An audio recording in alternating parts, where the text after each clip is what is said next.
이런 전화위복의 결론을 내릴 수 있는 근거가 오늘의 본문 시편 18편 1절입니다. 제가 지난 금요일도 같은 말씀을 드렸습니다. 이 말씀을 다시 한번 같이 읽어봅니다. 나의 이미신 여호와여 내가 주를 사랑하나이다. 다윗의 고백입니다. 지난 40년 동안 하나님이 우리 주 예수 그리스도와 보혜사 성령의 임마누엘 하심으로 우리 안디옥교회 힘이 되어 주셨고, 지금도 우리의 삶이 열악하고 힘들고 어려움이 있어도 우리 힘이 되고 계시고, 앞으로도 힘이 되어 주셔서 2025년도 우리에게 큰 축복 주실 것을 일념으로 바라보고 감사드리며 2024년 한 해를 감사로 마무리합시다. 주님과 함께를 이루게 하사 하늘의 부르심으로를 부르셔서 안디옥 교회라는 거룩한 형제됨의 영광을 주신 은혜를 일념으로 깊이 생각합시다. 무엇보다 믿는 도리의 사도이신 예수님을 일념으로 깊이 생각하며 2024년을 견고한 신앙 고백으로 마무리합시다. 다시 한번 고백해 봅니다. 나의 이미신 여호와여 내가 주를 사랑하나이다. 대제사장 되신 예수님을 향해서 일념으로 단번에 이루신 영원한 속죄 은혜를 감격으로 예배자의 삶을 살며 때를 따라 돕는 은혜의 복을 누리기 위해 은혜의 보좌 앞에 담대히 나아가 우리의 기도로 염려를 묶음으로 믿음으로 묶으며 2024년 한 해를 잘 정리합시다. 나의 힘이신 여호와여 내가 주를 사랑합니다. 이런 고백으로 한 해를 정리해 나가면 하나님은 우리의 삶에 놀라운 뒤집기 은혜를 주실 줄로 믿습니다. 하나님의 섭리 가운데 가장 강력하고 놀라운 은혜가 하나님의 뒤집기 역사입니다. 뒤집기를 한자말로 표현하면 역전이고 또는 반전이라고 표현할 수 있습니다. 뒤집기는 아무나 할 수 있는 일이 아닙니다. 힘과 능력, 지혜와 기술이 있어야만 뒤집기를 가능하게 합니다. 그래서 역전의 승리가 더 값지고 반전의 복이 더욱 귀한 것입니다. 하나님은 살아 역사는 절대자이시고 전능자이십니다. 그러므로 우리 하나님은 언제든지 어떤 상황이든지 어떤 일이든지 어떤 문제가 있어도 뒤집기를 할 수 있는 분은 하나님 한 분뿐이 없습니다. 믿음이 뭡니까? 지금 어렵고 지금 힘들고 지금 안 된 것 같아도 하나님의 뒤집기를 믿고 기대함으로써 결국은 역전의 승리를 이루고 반전의 복을 받는 것이 믿음의 역사인 것입니다.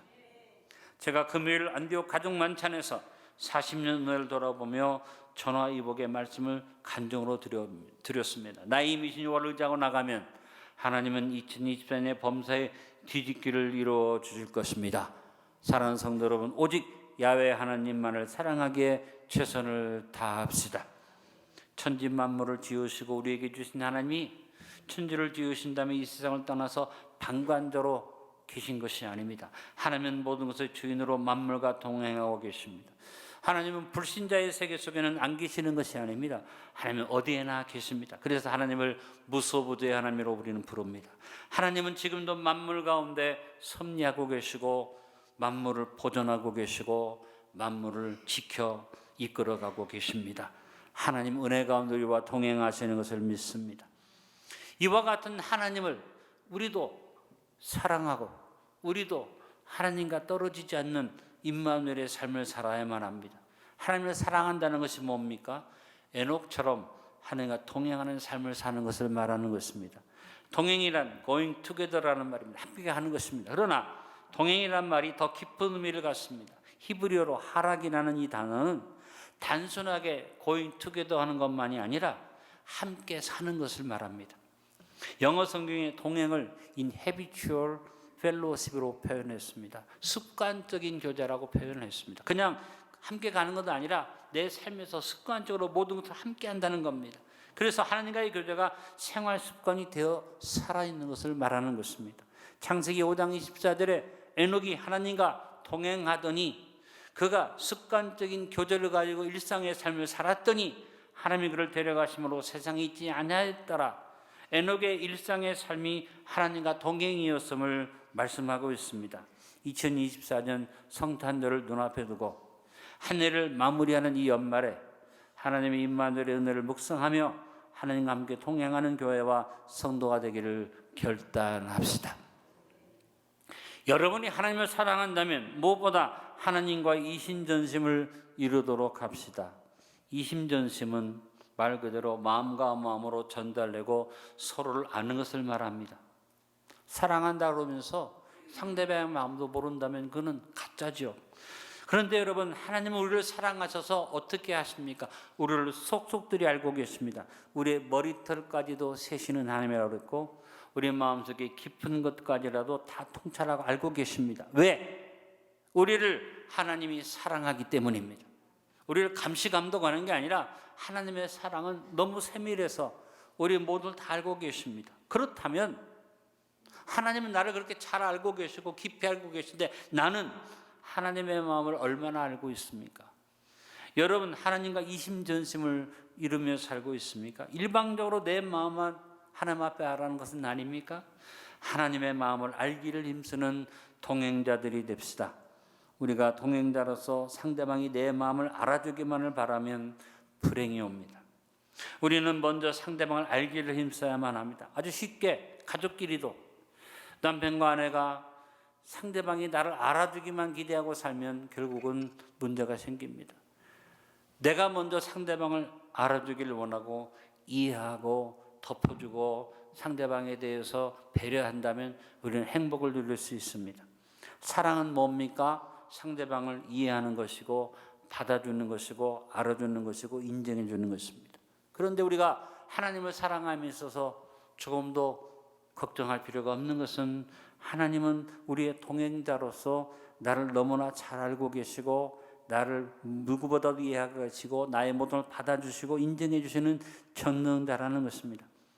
온전한 임마누엘의 복을 우리가 원한다면 우리는 무엇보다도 하나님과 이심전심의 삶을 이루기 위해서 최선을 다해야만 합니다. 그래서 바울은 로마서 12장 2절에서 이런 교훈을 주었습니다. 너희는 이 세대를 본받지 말고 네 마음을 새롭게 함으로 변화를 받아 하나님의 선하시고 기뻐하시고 온전하신 뜻이 무엇인지 분별하도록 하라. 이 세대의 특징은 뭡니까? 자기 생각만 주장하고 자기 마음만을 얘기하는 것이 이 세대의 특징이지만 이제는 이와 같은 것을 본받지 말고 변화를 받아서 하나님의 뜻에 대해서 선하시고 기뻐하고 온전한 뜻을 분별해서 주님의 마음을 본받으면 하나님의 평강이 우리를 지키실 줄로 믿습니다. 주님의 마음을 본받는 자 그 마음의 평강이 찾아오면 험악한 세상을 이기림이 하늘로부터 임함이로다. 주님의 마음 본받아 살면서 그 거룩하심 나도 이루리. 나의 힘이 되신 여호와여 내가 주를 사랑하나이다.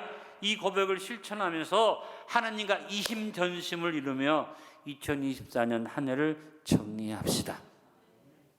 여러분이 하나님을 사랑한다면 하나님과의 동고동락을 이루도록 합시다. 좋은 동행자는 자기 기쁨과 아픔만 생각하지 않습니다. 상대방의 기쁨과 아픔을 함께 나누고자 했습니다. 로마서 12장 15절에 권면했습니다. 즐거워하는 자들과 함께 즐거워하고 우는 자들과 함께 울라. 동고동락하라. 이것이 성도의 삶의 모습에 대한 교훈입니다. 자기중심적인 사람은 상대방의 기쁨과 아픔에 관심이 없습니다. 오직 내 기쁨과 내 아픔만 생각하고 그것에 따라 행할 뿐입니다. 감사하게도 주님은 우리와 동고동락하기 위해서 자신의 모든 걸 버리시고 우리 가운데 오셨습니다. 그냥 말로만 하신 것도 아니라 예수님이 우리와 모든 것을 함께 나누기 위해서 육신을 입고 이 땅에 오셨다고 빌립보서 2장 6절로 8절에 말씀합니다. 그는 근본 하나님의 본체시나 하나님과 동등됨을 취할 것으로 여기지 아니하시고 오히려 자기를 비워 종의 형체를 가지사 사람들과 같이 되셨고 사람의 모양으로 나타나서 자기를 낮추시고 죽기까지 복종하셨으니 곧 십자가의 죽으심이라. 우리 주님의 동고동락의 사랑입니다. 우리를 위해서 모든 것을 함께 겪으면서 죽음까지 주님은 감당하셨습니다. 진정한 임마누엘의 동반을 누리려면, 진정으로 하나님을 사랑한다면 우리도 주님과 함께 동고동락의 삶을 살아야겠습니다. 아까도 말한 에녹의 이야기를 보면 에녹은 하나님과 동행했는데 산속에 들어가서 수양과 돌을 닦으면서 하나님하고 독대하면서 지낸 것이 아닙니다. 그가 무두셀라를 낳았고 300년을 하나님과 동행하며 자녀들을 낳았다. 그가 무두셀라를 낳기까지는 믿음의 삶이 제대로 이루어지지 않은 것 같은데 무두셀라를 낳은 후에 무려 300년을 하나님과 함께 동행하면서 자녀들을 낳았다는 건 뭡니까? 생활 속에서 자녀를 낳고 기르며 인생의 희노애락을 겪으며 하나님과 동께 동고동락의 삶을 사는 것을 말한 겁니다. 에녹은 세상의 삶을 살았지만 언제나 하나님 중심으로 행하여 하나님을 기쁘시게 하기를 힘썼고 하나님의 아픔을 마음에 담고 주변의 사람들을 돌보는 아름다운 삶을 살아서 하나님께 인정받은 것입니다. 여러분, 우리는 무엇보다도 하나님과 기쁨을 함께 합시다. 바울은 고린도후서 5장 9절에 말했습니다. 그런즉 우리는 몸으로 있든지 떠나든지 주를 기쁘시게 하는 자가 되기를 힘쓰노라. 또 에베소서 5장 10절은 말합니다. 주를 기쁘시게 할 것이 무엇인가 시험하여 보라. 그런데 우리는 어떻습니까? 항상 나를 기쁘게 하는 일에 관심을 많이 가지고 있습니다. 또한 아픔에 대해서도 마찬가지입니다. 내 아픔은 주님께 맡기고 여러분 하나님의 아픔을 중심으로 살아보십시오. 언제나 주님의 아픔은 전혀 관심도 없고 오직 내 아픔만 호소하는 것이 우리의 모습이 아닙니까? 주님의 아픔에 얼마나 관심이 있으십니까? 주님이 뭘 근심하시나 뭘 아파하시나 주님이 원하시는 뭔가를 생각하는 그 일이 바로 주님과 동고동락하는 일이 될 줄로 믿습니다. 가는 길 거칠고 험하여도 내 맘에 불평이 없어짐은 십자가 고난을 이겨내신 주님의 마음 본받음이라. 주님의 마음 본받아 살면서 그 거룩하심 나도 이루리. 십자가가 뭡니까? 우리를 위해서 동고동락을 이루신 주님의 사랑이죠. 우리도 험하고 힘들고 불평스러운 일이 생겨도 그것 우리가 제쳐놓고 동고동락의 아름다운 삶을 누리기 위해서 주님의 기쁨과 아픔을 내 것으로 삼고 살기를 원합니다. 나의 힘이신 여호와여 내가 주를 사랑하나이다. 이 고백을 실천하면서 하나님과의 동고동락의 교제를 습관화함으로 2024년 한 해를 아름답게 결산하도록 합시다. 우리가 하나님을 사랑한다면 하나님과 일심동체를 이루도록 합시다. 진정한 사랑은 마음과 몸이 하나 되는 것이죠. 신앙은 무엇입니까? 하나 되는 훈련입니다. 주님과 하나 되기 위해서 우리는 버리고 포기하고 희생하고 죽어야만 합니다. 일심동체는 내가 죽어야 이루어집니다. 그래서 바울은 갈라디아서 5장 24절에서 그리스도 예수의 사람들은 육체와 함께 그 정욕과 탐심을 십자가에 못 박았느니라고 선언했고, 고린도전서 15장 31절에서 형제들아 내가 그리스도 예수 우리 주 안에서 가진 바 너희에 대한 나의 자랑을 두고 탄원하노니 나는 날마다 죽노라라고 결단의 고백을 했습니다. 사랑하는 성도 여러분, 주님과 하나 되기 위해서 날마다 죽읍시다. 하나님 보고 내 편 되어 달라고 나를 도와달라고 매달리기만 하지 말고, 여러분 그렇게 매달릴 필요 없습니다. 내가 하나님 편이 되면 됩니다. 내가 주님과 하나 되기 위해서 나도 목숨을 주신 주님 앞에 나도 목숨을 내놓고 던져 헌신하면 되지 않겠습니까? 달라고만 하지 말고 이 연말에 좀 드리고 바치고 헌신합시다. 그래서 주님 우리에게 섬김을 말씀하신 겁니다. 주 모습 내 눈에 안 보이며 금성 내 귀에 안 들려도 내 영혼 날마다 주를 만나 신령한 말씀 늘 배우도다. 주님의 마음 본받아 살면서 그 거룩하심 나도 이루리. 안 보이는데 음성이 안 들리지만 주님과 한 몸 한 마음 한 일심동체 되면 주님께서 우리에게 은혜를 주실 줄로 믿습니다. 나의 힘이신 여호와여 내가 주를 사랑하나이다의 고백을 실천하면서 하나님과 일심동체의 교제를 습관하며 2024년 한 해를 정돈합시다. 나의 힘이신 하나님을 사랑하는 자에게 하나님이 뒤집기를 이루어 주신다는 결론을 마음에 새기시길 바랍니다. 내가 하나님을 사랑하고 여호와를 의지하면 전화위복을 주시는 것, 전화위복에 대한 설명은 여러분이 잘 드리지 않아도 잘 아시리라고 생각합니다. 전화위복을 잘 더 설명드리기 위해서 다른 동의어를 몇 개 말씀드립니다. 전화위복의 동의어로 인화득복이라는 말이 있습니다. 이날린 재앙화 얻을 듯 복복절이 이루어진 이 사자성어는 재앙 때문에 오히려 복을 얻게 된다는 뜻으로 겉보기에는 불행처럼 보이는 일이 결국 더 큰 행복을 가져올 수 있음을 의미합니다. 맹자가 제자들에게 이 얘기를 해주면서 인화득복을 교훈했습니다. 한 농부가 있었는데 홍수로 인해서 모든 논밭에 모든 채소가 침수되고 삶의 터전을 잃어버렸습니다. 그는 슬픔과 낙심에 빠졌지만 며칠 후에 물이 빠진 다음에 보니까 땅속 깊이 묻혀있던 보물이 드러나고 농부는 그 보물을 팔아서 이전보다 더 부유해지고 그 재산은 주변 사람들과 함께 나누는 데 사용했다는 일화를 맹자가 말하면서 맹자는 제자들에게 말합니다. 어려워도 인화득복을 생각해라. 여러분, 마지막 때 현상으로 지금 많은 재앙과 화가 전 세계에 임하고 있습니다. 언제 우리에게 무슨 일이 생길지 모릅니다. 그러나 우리는 하나님이 주신 이 말씀 그대로 인화득복을 생각하며 삽시다. 나의 힘이 되신 여호와여 내가 주를 사랑합니다. 기도하고 나가는 사람에게 하나님께서 인화득복의 복을 주십니다. 오늘 이 자리에 예배드리는 성도 가운데 재앙을 만난 분 계시고 화를 만난 분 계시고 생각되는 병을 만난 분 계시는데 여러분 주님을 바라보시면 주님이 인화득복으로 그 재앙과 그 화와 그 어려움을 오히려 복을 얻는 기회로 주실 것을 믿습니다. 2024년의 재앙과 화를 통하여 더 큰 복을 얻을 것을 믿고 나의 힘이신 여호와여 내가 주를 사랑합니다 고백하며 나갑시다. 전화위복의 동의어로 절처봉생이라는 말이 있어서 이 말을 하나 더 소개합니다. 끊을절, 고처, 만날봉, 날생자로 이루어진 사자성어는 절망적인 상황이 오지만 새로운 희망을 발견할 수 있다는 뜻입니다. 모든 것이 끝난 것처럼 보이는 그 상황에도 포기하지 않고 끝까지 들어가면 기적 같은 기회를 얻을 수 있는 것을 의미하는 말이 바로 절처봉생입니다. 이 사자성어는 삼국지에 기록된 촉한의 제갈량 이야기에서 유래합니다.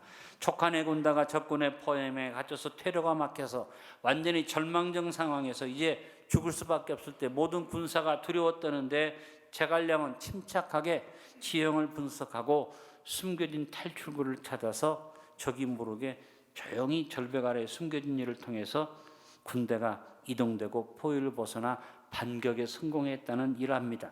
이 일화가 절처봉생의 유래가 됩니다. 그렇습니다. 우리에게 모든 것이 끝난 것처럼 보이는 상황이 주어질 때가 있습니다. 캄캄합니다. 모든 것이 절망입니다. 그럴 때 두려워하지 말고 믿음의 눈을 가지고 기도하면 하나님이 절처봉생 열린 길을 주시고 나의 힘이신 여호와여 내가 주를 사랑하나이다 고백을 가지고 기도하고 나가면 2024년에 범사가 절처봉생을 이루게 될 것입니다. 안드교회 성도 여러분, 2020년에 모든 막힌 길이 열리는 것을 믿으십시오. 저는 이 절처봉생을 말하면서 개인적으로 눈물로 기도한 것이 있습니다. 사면 초가의 위기를 벗어나 길을 찾지 못하는 우리 대한민국의 절처봉생이 이루어지게 하여 주옵소서. 지금 캄캄합니다. 이 나라가 또다시 대통령이 탄핵을 당하고 물러나야 하는 위기에 처해져 있는데 저는 대통령을 위해서 하는 얘기가 아닙니다. 대한민국의 미래가 아름답게 길이 열려지기 위해서 절처봉생을 기대하고 기도합니다. 여러분도 기도해 주시기 바랍니다. 결론을 맺습니다. 나의 힘이신 여호와여 내가 주를 사랑하나이다의 고백을 가지고 2024년을 마무리 결산하는 우리에게 하나님이 전화위복 주시고 인화득복 주시고 절처봉생의 늘을 주실 것을 믿습니다. 여호와를 사랑하여 우리 주님과 이신전심을 이루고 동고동락을 나누며 이심동체를 이루며 2024년을 정리정돈하여 지혜로운 결산을 이루도록 합시다.